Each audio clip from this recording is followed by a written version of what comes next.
κόβω και το βίντεο γιατί μου βγήκε και το edit. Και ναι, τώρα, μόλις τώρα το συνεχίζουμε. Πήραμε μία κασετίνα, να την έχουμε. Πήρα αυτό που είναι για ποντίκι ή αλλιώς μπορείς όταν πας στο σχολείο να το τρως.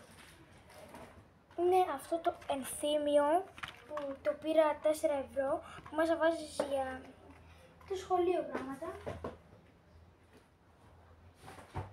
Για κάποιο λόγο πήρα και αυτό εδώ που μέσα μπορείς να βάλεις πράγματα.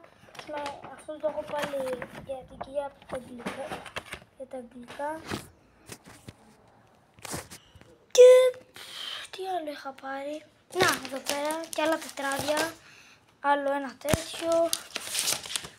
Εδώ πέρα.